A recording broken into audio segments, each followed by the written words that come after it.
What's up, y'all? It's your favorite sports chica, Carolina Teague, and this is episode 20 of League of Our Own. Welcome back. It is March 8th, and I'm here at VodPod Media Studios with my guy, radio husband, and producer, Gylan Jackson, making sure everything is running smoother than olive oil on a baby's behind. We got a lot to talk about today. It's International Women's Day, and we want to talk about international women in sports media and how we're still affected by all of the things that have torn us down to this day, even though Gylan told me not to talk about struggles and stuff like that. No. Oh, hold up. Are we starting this? We starting this? John Morant. We're talking about John Morant too. We're gonna start in a little bit. Jeremy Sochan's hair colors, and of course our favorite segment, This or That. Thank you everybody for tuning in on our live stream on YouTube, on Facebook, and on Twitter. I really appreciate you guys. If you guys want to live comment, I will be reading live comments from my Facebook page, so tune in there and let's get started. First of all, it's International Women's Day. Every single year, a lot of great things happen. The Mavs are doing the first time ever, they're doing all women's production. There's going to be a woman producer, women doing the reporting, women doing the play-by-play color analyst, and I'm really excited about that particular game tonight. I'm recording it, and I'm excited to see how the women do for this programming. I feel like women have a long way to go, but we've made a lot of strides. I was reading an article that Gylan had sent me in regards to a lot of women in sports media, and I had asked Gylan, is the struggles that what women face in sports media relevant to International Women's Day? And Gylan told me absolutely. And why was that, Gylan? Well, it's because it's International Women's Day, so it's the intersectionality of everything that has to do with women, not just one thing. And when you look up something, I guess it's on their website too, there's a whole section in regards to sports and International Women's Day too. And this is great. Embrace equity. I feel like one of the things, me personally, being in sports media for a long time, and in particular sports radio, I've noticed that out of all things I've done, reporting, I've reported, I've written, I've done podcasting, I've done radio, and out of all those things, the least inclusive one is still sports radio, 100%. And it's a shame, but a part of me understands the business, and a part of me understands why there's still lack of inclusivity of women in sports radio. And I think it's because, basically I've been told they can't sell me because I'm the wrong gender and I'm the wrong demographic. And it's discouraging to hear that, because I know just as much as sports as the person sitting across from me, but unfortunately I can't be sold. So I've heard that time and time again, and it's unfortunate to hear those things because, talking in sports is one of my biggest passions. That's why I have the podcast here with Gylan at VodPod Media. But I also understand the business side of it, where you can't really be sold because you're the wrong gender, you're the wrong color. And I read an article on Barrett Sports Media. Barrett, he does a ton of articles. I met him personally at the Super Bowl Radio Row. He has a great website devoted to the demographics and targeting of minorities in sports media. And he had a great article in 2020 saying that minorities are the least represented people in sports radio, and he can only count on his hand minorities in programming positions. And one of them is Q from Vegas that I've met. And what's even more lacking is minority women in sports radio. I'm a double minority. Hispanic women are the least represented in English sports talk, and I think we're less than 2% out of everybody in the country. And the reason for that is because we've been typecasted as people who could do Univision or Telemundo or things like that. I've been told directly I would probably be better in that target audience, but I don't speak Spanish. So it's a struggle that we have to face as women in sports radio, especially minority women, but it's even harder for Latinos or Latinas to have a position in sports radio because of those reasons. So it's discouraging, but it also gives me hope. And I'm also really proud of the time that I have had on sports radio, because I understand that having that breakthrough is really important, because people like us can talk English and we can talk sports as well. So it's something that I'm still struggling with as far as getting my voice out there, but I have a feeling if I'm persistent with the podcasting and things like that, my time will come to speak English in sports radio. Oops, my microphone's off. I got people rolling up in here. Do you really understand why you're not on the air? Yeah. I mean, we could say it's a woman. We could say it's business. Right. But I'm going to call bullshit. Okay. Because you mean to tell me they can't sell you like they sell a man? Or you choose to believe that to make it easier on you? It's not that I choose to believe it. It's just I can't fight it. If somebody is in power and they're telling me we can't sell you, and my response is, if you can't sell a Mexican woman in San Antonio, then you just can't sell. It doesn't matter. I can scream till I'm blue in the face. If they don't want to sell me, they're not going to sell me. So I have to accept it's that they don't want to sell you. Exactly. It's not that they can't sell you. I think it's more so they don't want to. Absolutely. Because because I had my own show and I've sold myself. I've had 9 sponsors, and it's within their demographic. I've sold myself to construction companies, barbershops, food places, barbecue places, cleaning companies, and all those things. So it's not necessarily that they can't sell me, because I've had 9 sponsors at once, and I don't cap when I say I have sponsors. I actually have sponsors. I'm not faking like I do, like some people do, but I do actually have sponsors. And yes, I am told they cannot sell me. It's more so they don't want to sell me. Absolutely. Yeah, and I think we have to look at the wording around that, and not a let. It's a want. They don't want to sell you. Correct. Because you can.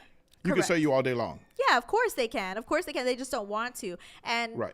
The reason why, I don't know, nor honestly at this point I don't care. But yeah, you do care. I mean, because you opened up this segment talking about the drama. So you do care. Well, I got to keep you honest. Well, I care because, not for me, right? I know that my time is going to come, not here in San Antonio, but it's going to definitely be somewhere else.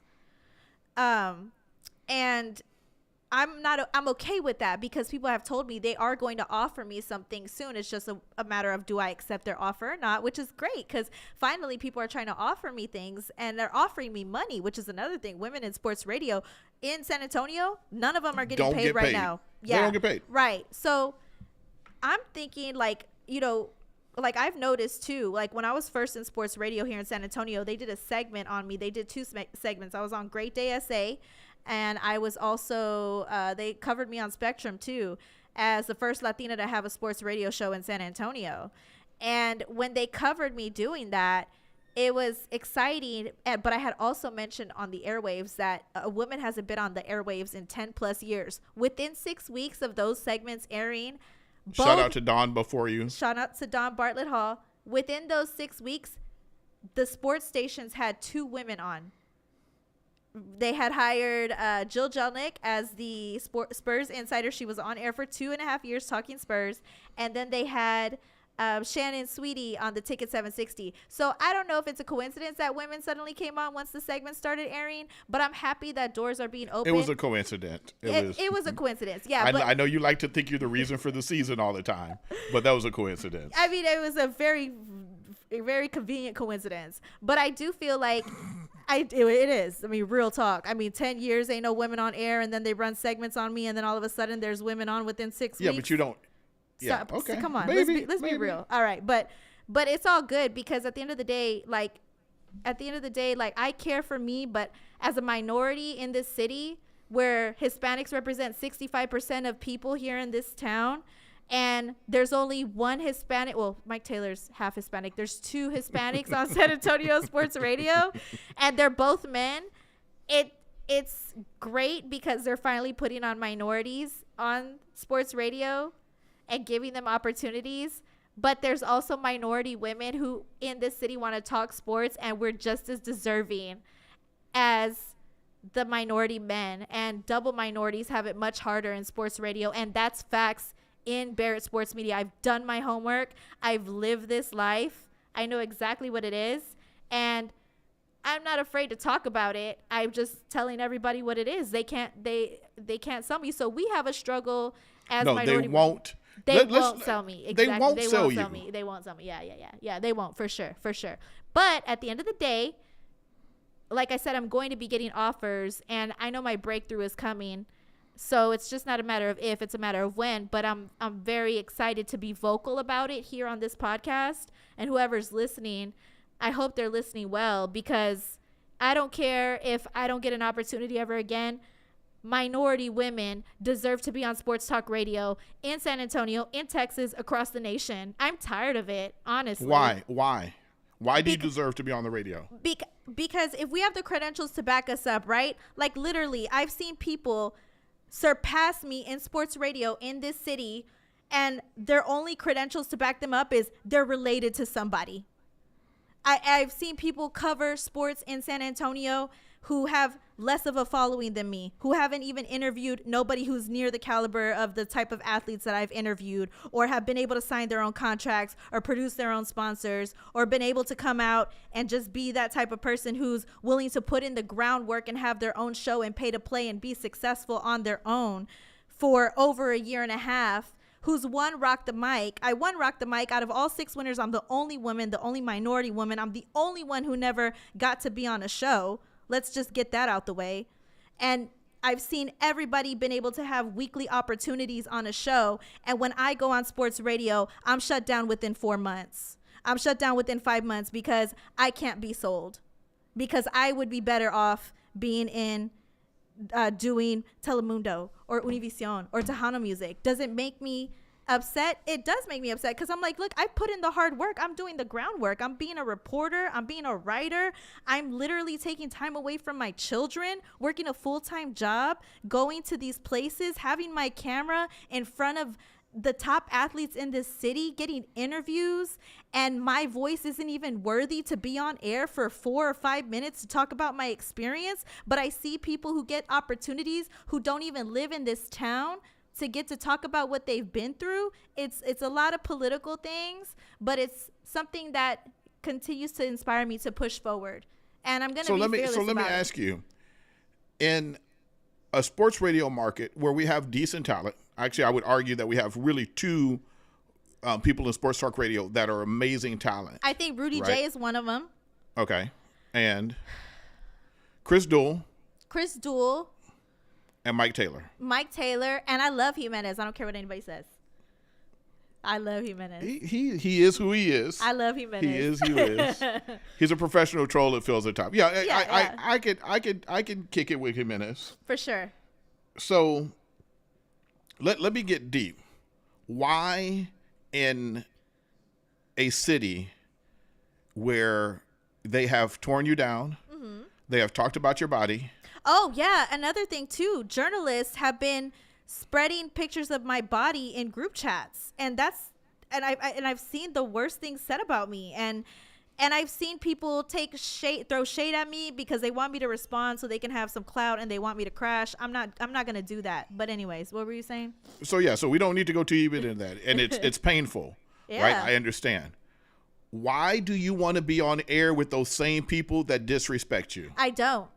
Not at this point. Like, I really don't, because there are people, and I'm not saying everybody in San Antonio sports radio has no respect for me. That is absolutely not true. I do have advocates in sports radio in San Antonio. I really do. There's a couple of people that I can name that have cut for me really, really hard. But unfortunately for me, the people in power don't want me on air. And I don't want to be on air with people that don't respect me, because I got to interview Shannon Sharp, and I found out that these same people that have the position of power thought that I got to interview all these great athletes at the Super Bowl because they said that I just got lucky and I was in a good spot. Yeah, you were. You were. I agree with them. You know why? Because luck is where opportunity and preparation meet. Yeah, but it was coming from a bad place. I don't. But you turn it into a good thing. Absolutely. Screw them. For sure. Like, for sure. That's one of the things, between you and we talk about stuff. Yeah. All kind of stuff. Yeah.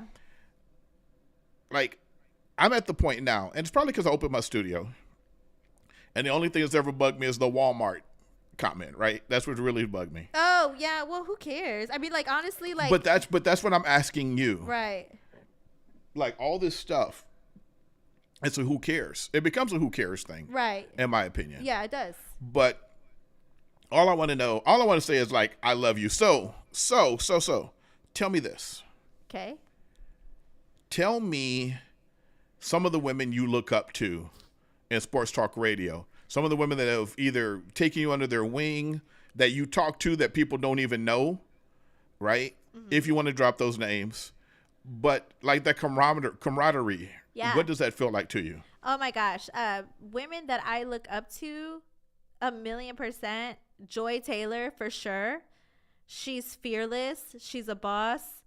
I look up to even women that are younger than me, people like Liv Moods, who's made a name for themselves with doing gambling podcasts. I look up to women like Mina Kimes, who are absolutely intelligent and know their stuff. I look up to women who are advocates for minority women in sports media. Laura Oakman gives opportunities to minority women in sports media. Jamel Hill, she gives opportunities to women in sports media. People like Kari Champion, people like Maria Taylor, all those women are the type of women who are fearless and awesome and beautiful and intelligent. Even Molly, everybody talks crap about Molly. Molly is incredible at what she does as well. So therefore, I feel like those women are powerful, and I look up to them because they've been through a lot of things that I've been through. And people have told me, like, I've asked some of these women before, because they know what I've been through. I tell them in detail, and they're like, the higher you go, this doesn't stop. The men in the industry talking about your body, it doesn't stop. The men who try to take opportunities away from you, it doesn't stop. It gets worse. So you have to deal with it. It comes with the territory. That's why, all these things are happening to me, good and bad, and I have to take the good with the bad, and that's where I'm at. Okay, so happy International Women's Day. You got a big old bag next to you. Oh, I got a bag. Be careful. Be careful. Be careful. Who gave me this? Careful. So that is from myself. Aw, thank I you. remember, hold up. Before you do anything, I remember the first time we worked together, and it was Valentine's Day. And you got me something. Yeah. And I didn't get your ass nothing. You didn't give me nothing, and I was your radio wife. I got you I know, you're my radio wife. I got right? you a And I had no Valentine's idea. gift. Yeah. And so, but the last night, we had some amazing guests here at Vodpod Media. And today we have you here, and I'm a champion of you and for you. And as much as we drive each other crazy sometimes, I believe in you. So that's just a little token of my appreciation. And Jaden actually went and picked out everything because I was setting up the show. Oh, Jaden. So thank you, Jaden and Guyland. Go ahead and Okay, I got an Be careful. International Women's Day gift. Okay, let me open. Can I open it? Do I open it here? You just I said I wanted wine. Y'all didn't want to give me a glass. Yay. I got wine. Wow. I got Big Red. Oh, this is so sweet. And I got flowers. Yay. This is so sweet. Thank you so much, Guyland. I never thought you'd give me a gift ever. Because I'm the one who buys you gifts, not the other way around. Thank you so much. And people are being really sweet. I've seen you put in the work for years now. You damn sure deserve to be on radio because you're more than qualified to do it. ESPN would be blessed to have you if they call you. Yes, and like I said, it's nothing. I don't have any ill will. I don't have any anger. I'm happy with what I have right now. I have a great life. I've been able to do great things. I have a great producer with Guyland who really genuinely cares about me. And I have, Q in Vegas who cares about me, Patrick in Houston, and just all these great men who are advocates Rudy of women. J. Rudy J. I mean, and Jimenez too. There's people that have, done a lot for me. And I'm really thankful for all these great men who are in my corner, who believe in me, because the people that do believe in me, that do give me opportunities, that's the direction I want to go. So I don't need to be anywhere except for where I'm accepted. And that's why I'm happy. Yeah, and I think that's the biggest thing. Yeah. Not for me to step over my boundary as a man, but you need to be where you're appreciated.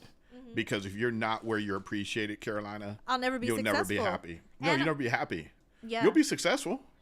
Well, you'll be cracked out, but you'll be successful. I don't think I'll be successful if honestly, just by, my experiences, even with like Hector at Sports Tonight, he believes in me too. Even where I just know when they don't believe in you, or when they have jealousy towards you, it's not ever going to work out. You're never going to be successful, because those type of people will not believe in you, and they will not give you the same opportunities as they do for the people that look like them. Yeah, it's a good old boy network. Right, absolutely. Yeah. It really is. And we can say a lot of things, but at the end of the day, it's a good old boy network. Yeah. And these dudes, they care more about their pocketbook and doing the same thing over and over again than allowing a woman or giving a hand up to a woman, because you will crush it and you will be better. Not because you're going to try harder, but as a woman, as a man of color, we know you have to go hard all the time. We do. I mean, we don't have the choice. Look at the Super Bowl. I mean, when I went to the Super Bowl, I literally came in with the mentality like, this is my last chance, or my only chance. And I feel as though I worked hard because I knew that's the only option I really have, being a double minority. And it's not necessarily give women opportunities. It's pay women, especially in radio. And more than pay women, pay minority women. Yeah. And support minority women and lift them up, and don't silence their voice. And their voice is going to be different. I was talking to Dwayne earlier today, and I know when I've turned on the radio, and this is a very male thing, and I hear a voice, and I'm like, ugh. And I don't like the voice. Right. And it's not that I don't like a woman's voice, it's I haven't been trained to listen the same way I've been listening to a man's voice. And there's this thing about authority, and they know more.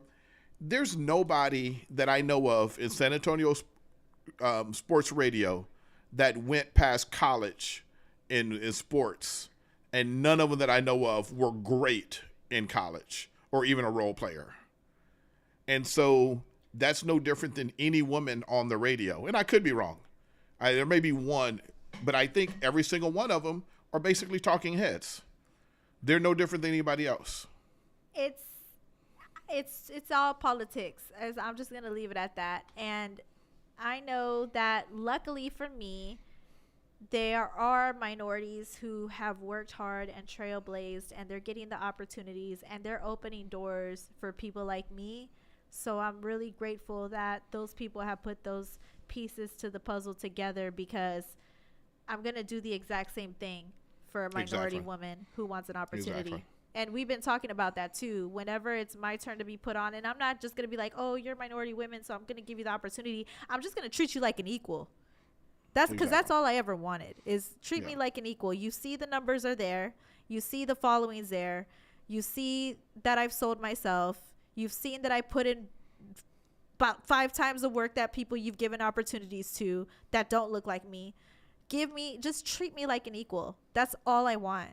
Mm-hmm. And like I said, I cried when Q took me to the Super Bowl, because nobody knew what I was going through. Nobody knew my struggle, and the tears that I've cried, and the just wanting of the acceptance and the validation, and it not coming in the way that I was told it would come, and seeing everybody else being able to have airtime and being able to talk for 2 hours a week at the minimum, and me having to sit back with my voice silenced for several months was very, I would say, it was really, I would say, like, it felt humiliating.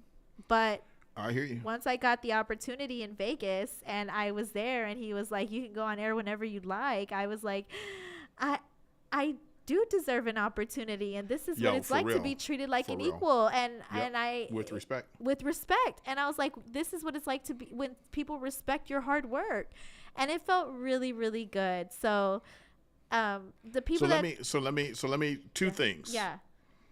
You could be anywhere else in San Antonio, and thank you for being on my podcast. Thank you. Or in my podcast studio, your podcast, my podcast studio. Right. I'm going to say this. Right now, nobody else is producing a show like this in San Antonio. Period. Yeah. It's not happening. Right? So that's number one. So if you did go somewhere else, you would not look nearly as good as you do here as professional. Well, that's number one. Facts. Right. Number two, from this entire experience of being a woman and you're still learning, tell me, what words of wisdom would you give the next person, next woman? I would say minority? Don't waste your time. If you know that they don't respect you, move Start on. Start a podcast because sports radio is honestly dying. And people in podcasting, and especially minorities, when I went to Super Bowl Radio Row, I noticed that the podcasting side was filled with minorities. And it's because of the reasons that Barrett had wrote about. Barrett is a Caucasian man himself, and he's wrote how he wants more inclusivity, and he's advocated for that. And he's written many articles about that. The podcasting side of the Super Bowl was filled with minorities who had the same exact opportunities as the people in radio do. And radio's kind of, it's great, for exposure. There's so many great things about radio, but there's also great things about podcasting. Like the visuals here, you can't get that on sports radio anywhere else. And this is the wave that society is going, is more towards TikTok. It's more towards social media. It's more towards podcasting. It's more towards Twitch and all those things. This is how people consume content now in short form. So podcasting is honestly where the direction is headed. So I would say jump on the podcasting wave as soon as you can if you're a minority, and don't wait for a really long time for an opportunity in sports radio, especially if you notice that you aren't being treated like an equal. Yeah. Or you know that you're working very, very hard, and you hear the disrespectful things people say, and you know that people are saying disrespectful things about you. Move on. And I wish I could give myself that advice. So you've cried a bunch of tears. Absolutely. Right? Yeah. Do you think you've cried more tears than Ja Morant? No, I haven't. AKA Ja Warrant. I don't like that. I don't like that nickname. It's so rude. Why? Because I guess it's funny for people who find it funny for a man's career to be in shambles. And yes, what he did was really stupid, because you shouldn't be flashing a gun on a live. I don't know what made him think that he could do that.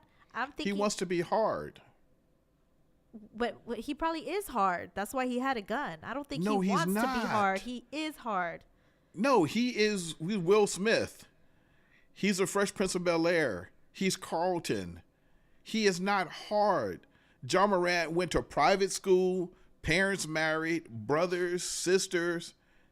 He's not some hard dude. And that's the problem.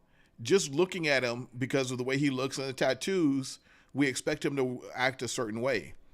And the fact that you're like, well, he is hard, we wouldn't say that about Luka Doncic. You know what I'm saying? But we say it about Ja Morant. So it shows how much we're programmed to believe that, like, this dude is hard.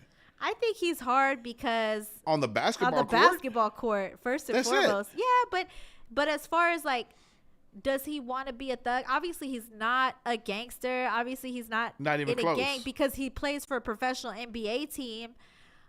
But you know what? I have been, because I am from a bad area in town, and I've been around some things.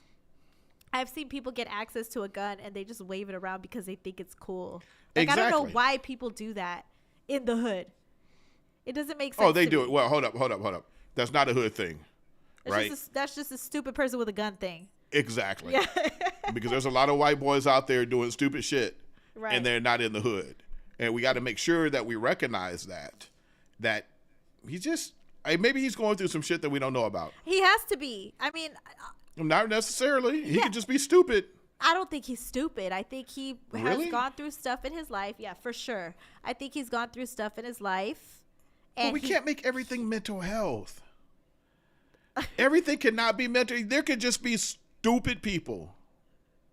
So you think he just did it because he's dumb? I don't think he's dumb. What he did was dumb. Absolutely. What he did was dumb. Yeah. And I think he's surrounding himself with really stupid people. Right. And there's nobody. Like earlier tonight, when you're playing your Boys Lie song and yelling, nobody is around Ja Morant saying, dude, you stupid. Stop. don't do that. It's going to cost you $200 million. Right. That's another thing too. Who the people around him, they don't really love him, or they don't care about him or what happens to him because of what happened. He's in so much trouble, and he probably keeps a lot of yes men around him. One of my good friends has worked with a ton of NBA players, and he worked with this one specific NBA player. I'm not going to say who it is because he didn't give me permission to say who the NBA player was. But he said that this NBA player was on drugs, and my friend does not do drugs. He's very business-minded, very about his business and, you know, making sure that this NBA player would shine and get contract deals and get negotiations done and get signed and get endorsements. That was his job, to make him look good so he can get endorsements. But he knew the big secret, which was this NBA player was on drugs.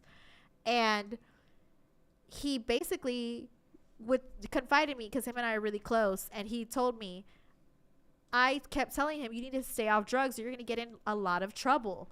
If you don't get off drugs, you're going to lose everything, right? And that NBA player kicked my friend out of his camp because he only wanted yes men around him. Mm-hmm. And so my friend was very, very upset because he was like, he only wants yes men around him. Everybody around him allows him to do drugs except for me. And then he kicks me out because he just wants to be surrounded with yes men. Sure enough, this NBA player gets in trouble and hasn't gotten a deal in the NBA since. And what he got in trouble for didn't say anything about drugs, but my friend immediately knew that drugs had something to do with it because he was on drugs. And he said, I knew this was going to happen to him. I knew he was going to get in trouble with the law. I knew something would happen, and look what happened. Now he's in trouble because he wanted to be surrounded with yes men. So this could be the same situation for Ja Morant. Ja Morant might have people around him who are just yes men, who don't care if he's around toting a gun around because he wants to have a gun. Not somebody who's licensed to carry, has security with him, just not doing the right things to make sure he's in a good position. Because some people just surround themselves with yes men. And I'm not saying that's Ja Morant's situation, but that's happened before. Well, it looks like it is, though, Carolina. Yeah. I mean, you don't have to say that it's not. Right. Say that it is. He has yes men around him because none of his friends told him to stop. Even probably his father. Like, this is not the first time. Right. Interesting enough, I reached out to somebody you and I both knew. Uh-huh. No. And as a father, he was saying, like, why does he really want to do this? I'll tell you who it is after the show. Uh-huh.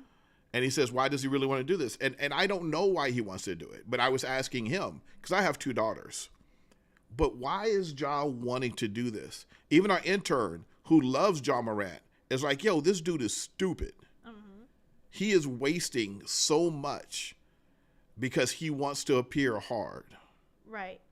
Now, I'm thinking, was he inebriated? I was thinking he might have been drunk. If he was drunk. Okay, so the sheriff's department dropped the charges today. Right.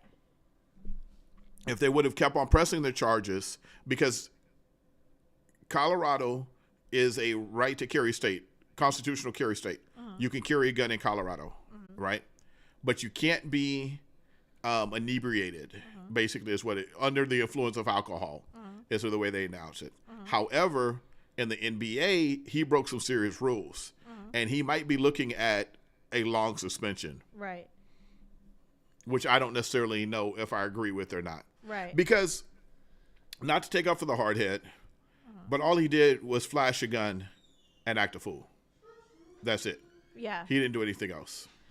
I mean, it's up to the NBA now. At the end of the day, it's up to the NBA. They really can do whatever they want because he's the one that pulled out the gun and flashed it. So if he wouldn't have done that, he wouldn't have to worry about none of this stuff. So maybe the next time you don't pull out a gun and do what? Now hold up, but pulling out a gun and flashing it is not against NBA rules. What is traveling with the gun while doing business with the NBA. Right. So they could do whatever they like because he did basically what he did. And he made it public. Like, if you'd have just had the gun, not put it on live, you'd have been fine. But because you decided to show it on live for whatever reason, now you have the possibility. You're up for a $230 million contract extension. The Grizzlies are number 2 in the West right when that stuff happened. Yep. Huge playoff contenders. You're the star player of that team. The Grizzlies damn near the league. Yeah, of damn near the league. The Grizzlies organization did an incredible job being one of the most incredible teams that was able to rebuild within a 2-year time frame, which is very unheard of in rebuild phases with organizations across any sports league. They build you up. You're becoming you're an all-star. You're a marquee player. You're up for a $230 million contract extension next year. And you do this. You have yes men around you that you need to get rid of. Quick. Yeah. That's it. Well, check it. Speaking Not of getting, only that. Oh.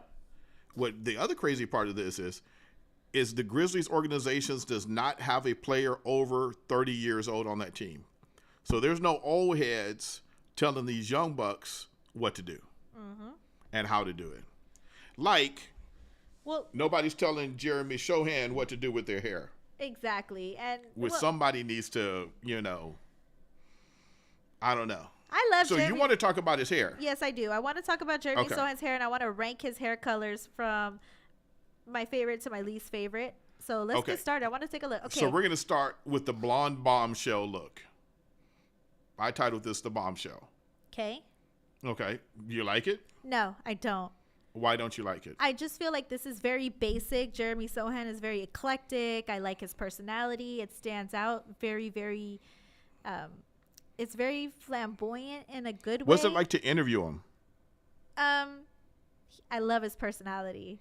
It's a great personality. Cool. And he seems very relaxed and laid back. And for somebody who's a rookie, he really knows how to shake the tables as far as, the things that come out of his mouth. So I like interviewing him and talking to him. As far as this hair color, not my favorite.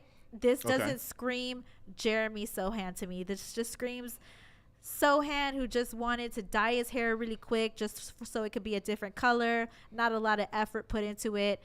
Probably my least favorite hair color. I would give it a 2. Okay. Then we have what I like to call the cotton candy. Okay, this is actually one of my favorite ones. I love that he's representing pink. This represents purity, grace, all of those things. Yeah, pink represents all of these great things, especially light pink. And it's really, really hard and difficult when you dye your hair to achieve a cotton candy type of hair color. And it goes so well with the Spurs colors. This is a 10 for sure. Maybe that's why he did the platinum blonde first and then came back or the bombshell blonde and then came back through with the pink to make it easier to see. Right, because you need the blonde base in order to go pink. It's just I didn't like the blonde, but this pink stands out, looks great with the Fiesta colors. This is a 10. Okay. Yeah. Now, number 3. So this is your favorite. The cotton candy is your favorite one. Now we got the Alamo. Now the reason why it's called the Alamo is if you look at the side of his head where the black is, it actually looks like the Alamo. Yep, and this is I'm going to give this one a 10 too. Actually, yeah. A 10? Yeah, this is a 10 for sure. A 1,000,000%. He gets a 10 for this. And I would give him a 7. Okay. The reason I'm going to ask you why you give him a 7, but let me say why I'm giving him a 10 real quick. This hairstyle is the one where he averages the most points. He's averaging 17.8 points per game, 7.8 rebounds per game, and 3 assists per game. So, and this is by Spurs Muse on Twitter. For some reason, this hair color makes him perform at his absolute best. And I love the cascading, rainbowish kind of style that it has. You have the black, you have the purple, you have the pink, you have the blue. So there's a little bit of a fun color for everybody. And he played this for his Rising Stars game recently at the All-Star game. He did. Right. And it could be that this is his best performing hair color because it's recent and he's developing better as a rookie as he goes along throughout the season. This is a 10 for sure. Okay. Good points. Not necessarily the point was made because of the color of the hair, but more because of the hair going along with the stats and everything that happened with it. Right. Okay. Why I'm do you still give at it a 7 7? on that one. Why?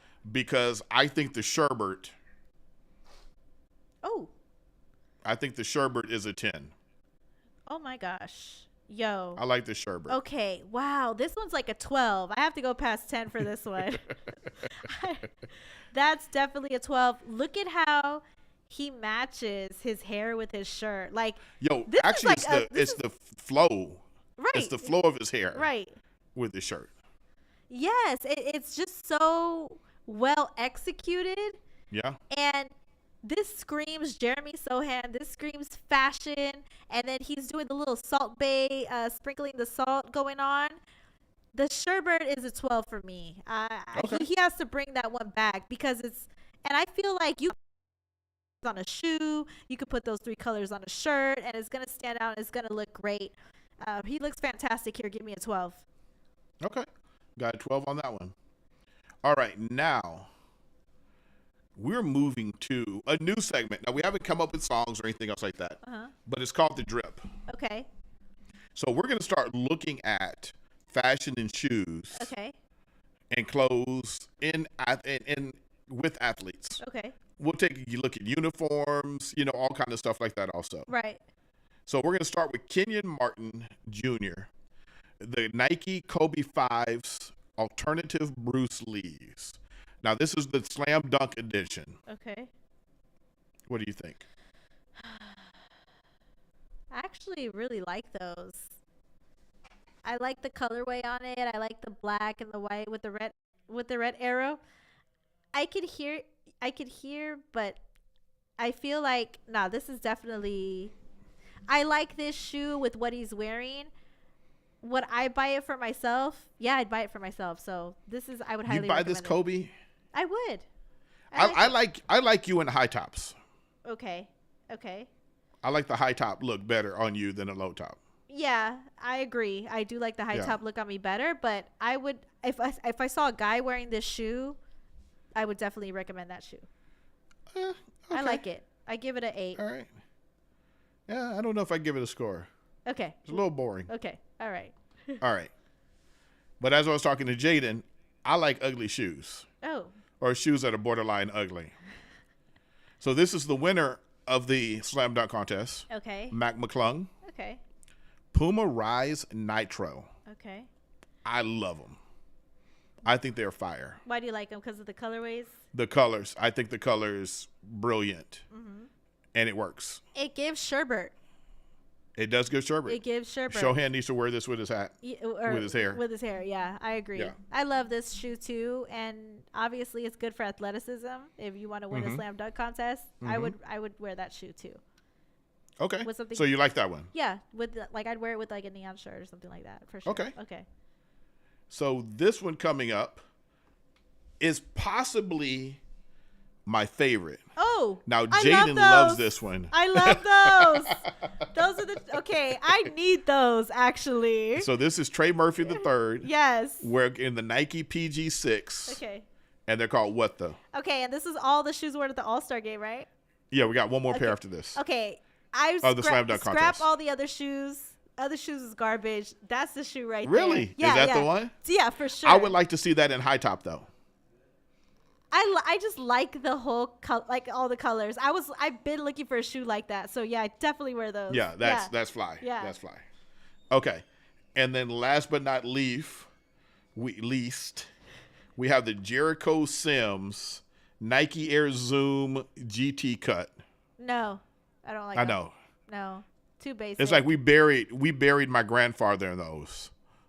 Oh, you did. I'm sorry to hear. No, I'm sorry. those are so damn old. Oh, I was like, I'm sorry to hear that. They're like, what are those? Ramon Mata says the Nike Air Fruit Salads. The other ones. I don't like these. Scrap these. Yeah. Scrap these. I want to wear these. Okay, so you like the Trey Murphys. I just like number 3. That's it. So these are the winner for you. The winner of all these shoes, the Trey Murphys. Absolutely, men or women wear that. And our intern Jaden would rock that as well. Okay, so me and Jaden, that's our favorite. Yes. Yeah. So then, definitely buy those for sure. All right. I might buy them actually. Right. Yeah. So this or that. Okay. Are you ready for this one? I'm ready. This is a tough one. I'm assuming. I'm making some assumptions here. Okay. Okay. So this or that. The Notebook. Or There's Something About Mary. There's something about Mary. Did you see The Notebook? Yes, and I don't want to Okay. cry or fall in love with somebody. Like, no. I took my mother to see There's Something About Mary. Okay. That was funny. One of the funnest, saddest, embarrassing times of my life. I bet it was. Why would you take your and mother? everybody was laughing You because weirdo. I don't watch previews of movies. Okay. I'll watch one preview of a movie Uh-huh. and then I go see the movie. I don't want to know anything else about it. Yeah, that's how I am too. Yeah. Yeah. No. So. Yeah. Something about Mary. I don't want to see The Notebook. I don't want to fall in love with nobody. Next. Oh, fall in love. I don't want to fall It's in love. all a conspiracy theory. All right. Back to Fiesta.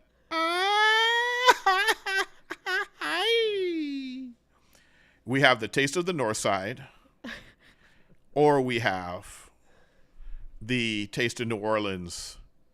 Which one are you digging more?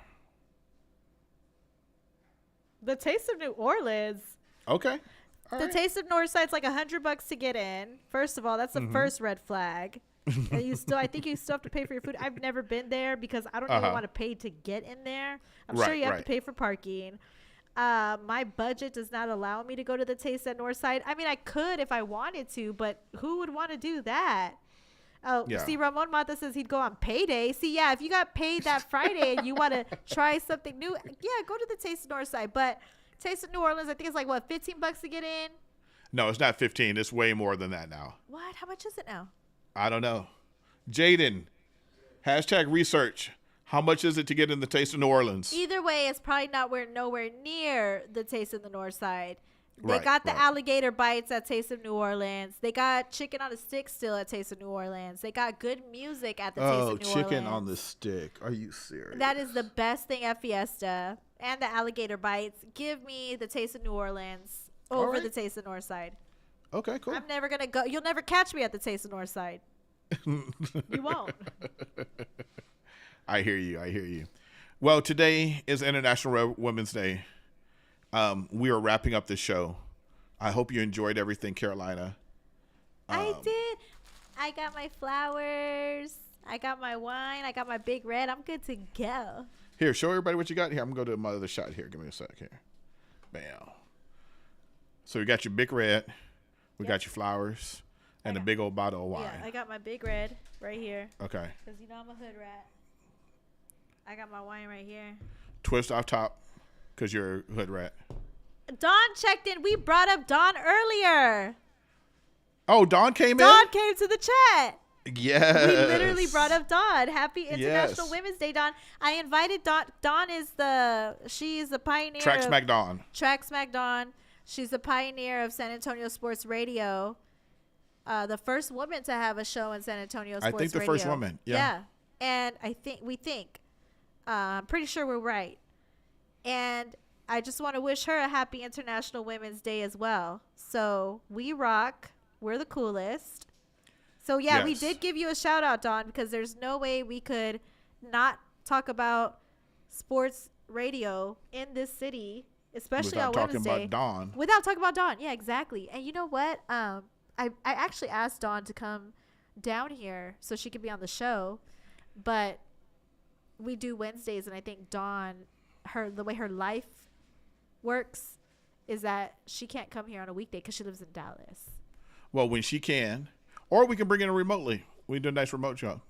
Oh, we have done remote shows? Okay, well, we could try that too. Yeah. Maybe we could try Yeah. that. Okay. Maximo, we doing with Maximo all the time. Yeah. Okay, well, All right. One more word of wisdom.